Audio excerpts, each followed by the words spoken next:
नमस्कार। धर्म ज्ञान के दर्शकों का स्वागत है। हमेशा की तरह मैं हूं आपके साथ कविता राणा।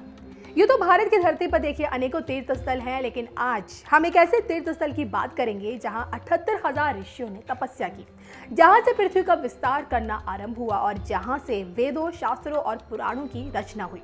धरती का इकलौता ऐसा पवित्र स्थल जहां अगर भगवान श्री कृष्ण का सुदर्शन चक्र गिरा तो वहीं का जल आज पाताल लोक से आता है। हम बात कर रहे हैं लखनऊ से महज 80 किलोमीटर दूर सीतापुर जिले में गोमती नदी किनारे मौजूद नैमिषारण्य तीर्थ स्थल की। कहते हैं नैमिषारण्य में ही भगवान राम ने अश्वमेध यज्ञ किया था। और आखिर क्यों इस जगह को कलयुग का तीर्थ स्थल कहा जाता है, ये जानने के लिए देखिए हमारी ये खास रिपोर्ट।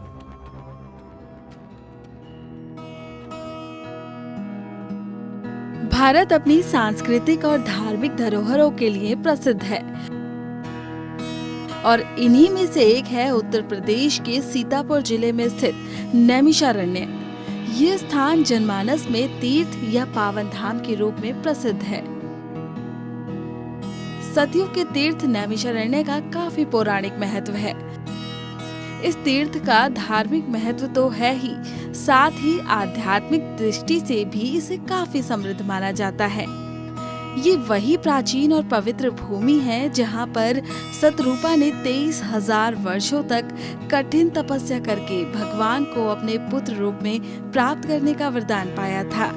यहीं पर 88,000 ऋषियों ने तपस्या की थी और यहीं पर ब्रह्मा जी के ब्रह्म मनोमय चक्र गिरने के कारण चक्र तीर्थ की स्थापना हुई थी।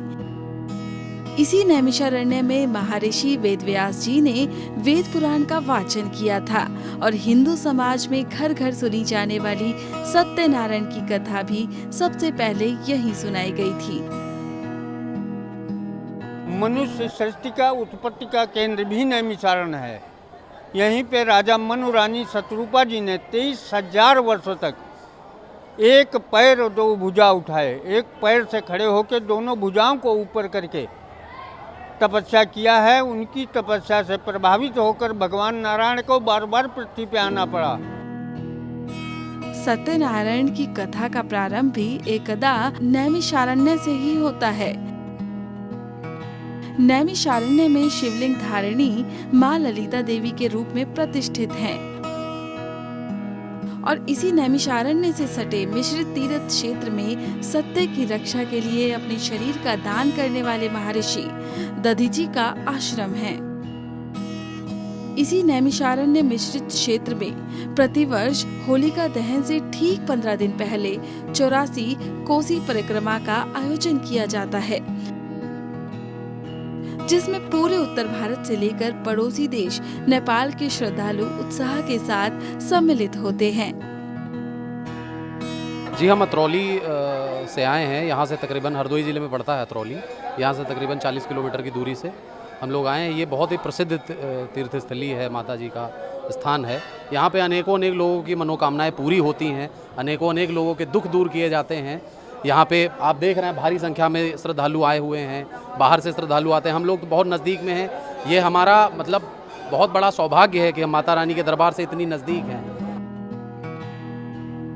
यहाँ चक्र तीर्थ, व्यास गद्दी, मनसत रूपा, तपोभूमि और हनुमानगढ़ी प्रमुख दर्शनीय स्थल भी हैं। यहाँ एक सरोवर भी है जिसका मध्य का भाग गोलाकार के रूप में बना हुआ है और उससे निरंतर जल निकलता रहता है। सीतापुर में स्थित नैमिषारण्य की परिक्रमा 84 कोस की है। ये परिक्रमा प्रतिवर्ष फाल्गुन की अमावस्या से प्रारंभ होकर पूर्णिमा तक पूरी होती है। धारणा है कि कलयुग में समस्त तीर्थ नैमिष क्षेत्र में ही निवास किया करते हैं।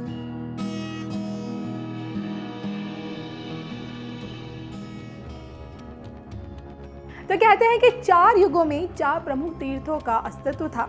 अगर कलयुग में गंगा को प्रमुख तीर्थ का मान प्राप्त हुआ है तो देखिए द्वापर युग में कुरुक्षेत्र को मुख्य तीर्थ स्थल माना गया है, वहीं पुष्कर को त्रेता युग का तीर्थ स्थल माना गया है और सतयुग का मुख्य तीर्थ स्थल नैमिषारण्य हुआ।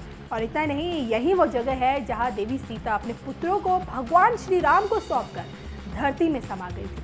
अगर आप देखिए सीतापुर जिले का रुख करते हैं तो नैमिषारण्य तीर्थ के दर्शन करना मत भूलिएगा। साथियों, जब मैं बनारस आया था तो एक विश्वास लेकर आया था। विश्वास अपने से ज्यादा बनारस के लोगों पर था, आप पर था। आज हिसाब किताब का समय नहीं है, लेकिन मुझे याद है तब कुछ ऐसे लोग भी थे जो बनारस के लोगों पर संदेह करते थे। कैसे होगा, होगा ही नहीं, यहां तो ऐसे ही चलता है। ये मोदी जी जैसे बहुत आके गए।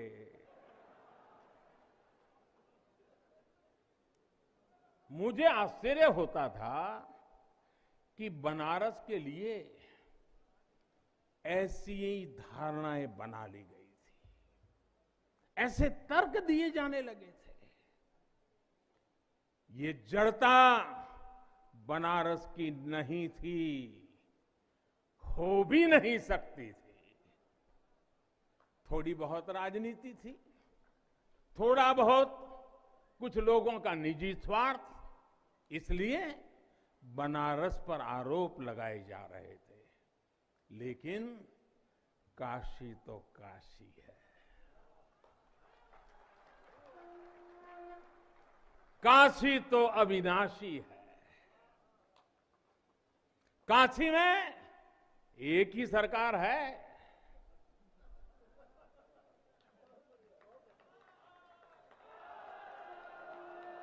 जिनके हाथों में डमरू है, उनकी सरकार है। जहां गंगा अपनी धारा बदलकर बहती हो, उस काशी को भला कौन रोक सकता है। काशी खंड में भगवान शंकर ने खुद कहा है, विना मम प्रसादम वै कह काशी प्रति प्रद्युत्ते। अर्थात बिना मेरी प्रसन्नता के काशी में कौन आ सकता है, कौन इसका सेवन कर सकता है। काशी में महादेव की इच्छा के बिना न कोई आता है और न यहां उनकी इच्छा के बिना कुछ होता है। यहां जो कुछ होता है महादेव की इच्छा से होता है। ये जो कुछ भी हुआ है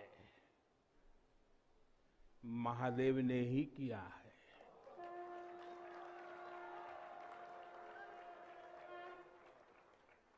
ई विश्वनाथ धाम तो बाबा आपन आशीर्वाद से बनेले हुन। उनकर इच्छा के बिना का कोई पत्ता हिल सकेला। कोई कितना बड़ा हवे तो अपने घरे का होइए, ऊ बोलिए तबे कोई आ सकेला, कुछ कर सकेला।